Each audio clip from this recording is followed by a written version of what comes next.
What's going on, y'all? This is Greg with Greg Said It. Look here, I'm coming to you all with a unplanned but definitely inspired video.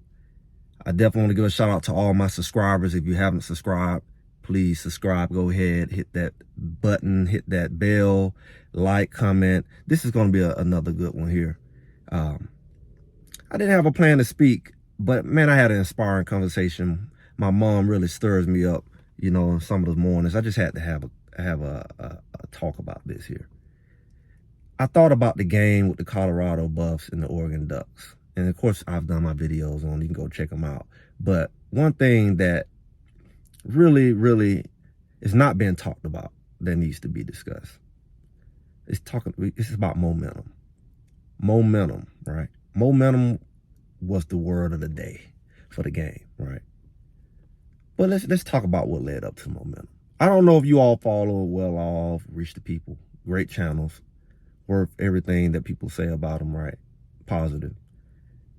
They give us some real assets. A lot of people don't know. That game was mental in all ways. And let me tell you why. Those kids, from the time they get off the bus, I don't know what they did the day before. I know they walked through the stadium. From the time they got off that bus, they had to walk into a locker room that looked like a prison. The first thing they say, they should be ashamed. They said, this is like Alabama. It looked like a unfunded, you know, HBCU or maybe a high school. I don't know. The locker room was so small. It was like little cage lockers. The knees, it was no walkway in between them. Nowhere for you really to meet. It was just cluttered. I looked at the walls. They were nasty. I don't know when the last time they cleaned it. And it was very intentional. People say that's home field advantage. I call that just poor sportsmanship. Like I've seen, even in the pros, you have the most basic locker room, but it's clean. It's not, of course, not going to be as big and as lavish as the home team. Why would you do that? That's home field advantage. I mean, of course, the Colorado locker room doesn't look like the guest locker room. But this right here, it's crazy. But it gets worse. How about the walk of shame they had to take back and forth between the locker room? That's not even inside the stadium. Yeah, imagine that. The locker room is, you have to walk out of the stadium, through the tunnel, out of the stadium, through the crowd that's hanging over your head out the stadium, waiting for you, because that's what they do, and on the street where, you know, of course you got a path, and, you know, but it's people on the side of, you know, where you walk through and all throughout the stadium over your head.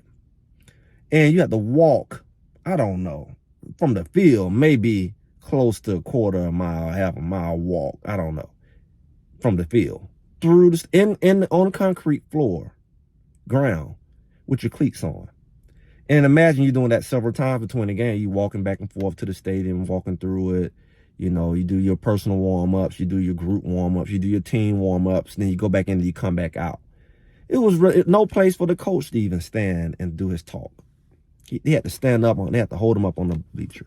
It wasn't conducive. They were so petty with it. They had an old school 1970 looking overhead projector with a little bootleg screen hanging on the wall. It was designed to be mental. Then you add in the crowd. Anybody can watch that game. It's like they must have sold 3 Colorado tickets. Or you had to lie to say you was a Colorado, Oregon fan and come in with a Colorado shirt. Because there was sprinkles of it. It was no session like at a Colorado game. The whole thing was a sea of green and yellow. Gold, whatever you want to call it. It was like 100% off. It was like 99% Oregon. Then the people who were there said it was so loud. Not only were the fans loud, they say that stadium had to be designed to be loud. They couldn't hear nothing. They say you couldn't even hear yourself think.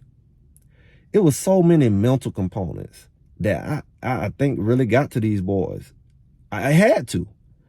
I mean, because when you look at it, Coach Prime made the comment, these boys, from the kickoff, the game was over. He saw it in their eyes.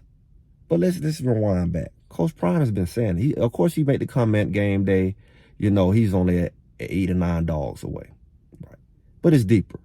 Because he's also made the comment, if you watch Well Off and things like that, he said we're about 85%. It went like 70, 75 at the TCU. He said he about 85%.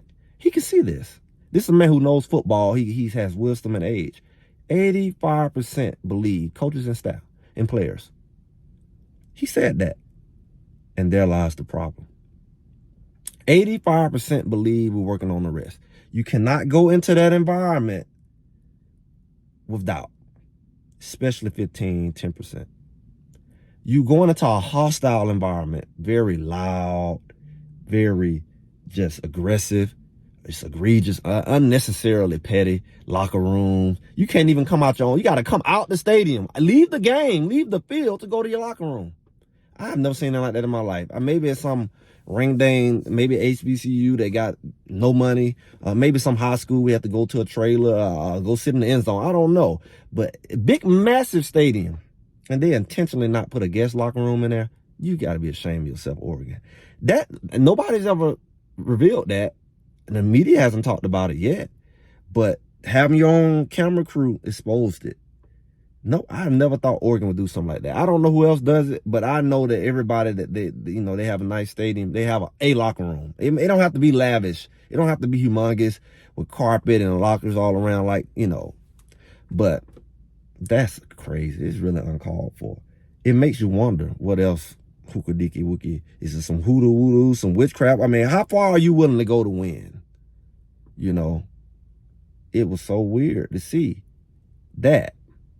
And you can't go into that environment with any doubt.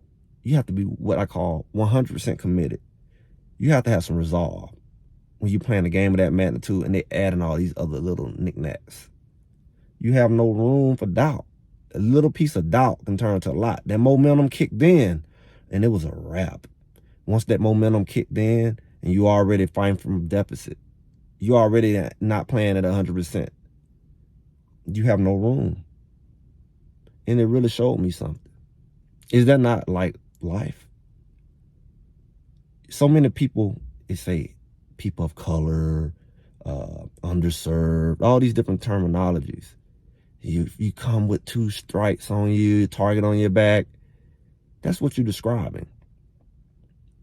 It's like life when you start at a deficit, when you start with any kind of doubt, and then something hits you and that momentum just rides your back. It's like a monkey on your back. You can't get it off. That's what it looks like. It's like you didn't even have a chance. The only way you can win in this life, the only way Colorado win going forward, you better go in. People say, hey, they're going to be sits and sits. And you're mad when Coach Prime say, we're going to win all games. You cannot go into no game counted as a loss and expect to have even an inkling to think you're going to win. Because anything you do in life, you're going to go 100%. 100%. Any room is just a confirmation. It's a self-fulfilling prophecy. That little doubt you had takes over all the belief you have. Your belief don't matter when you get that little doubt, because that little doubt is going to say, see, we knew it. We knew better. You shouldn't have believed that. And you leave room for that. You got to be 100% committed to win. No matter what the odds are, no matter what could happen, should happen, if you're going to show up to that fight, you better come to win, because you setting yourself up to lose every single time. Because things may not go your way. And once that thing rides your back and you feel that weight on it, and you feel like things not going your way, you're going to tap out. People say that game was over in the first quarter. Some people say that game was over at halftime. I have not heard nothing short of that. It was over because they jumped out on them, scored, took the ball away, scored. It's like every time in the first half, they scored. They went into halftime 35-0. And you're saying, I can't move the ball.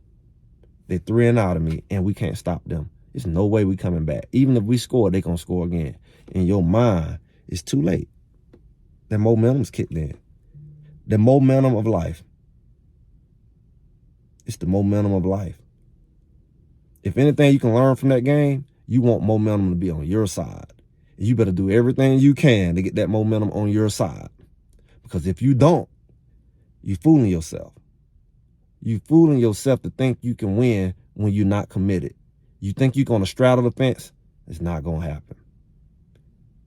And with that, y'all, I'm going to leave you with that. Greg said it. Y'all subscribe, like, comment. and I'll see y'all soon.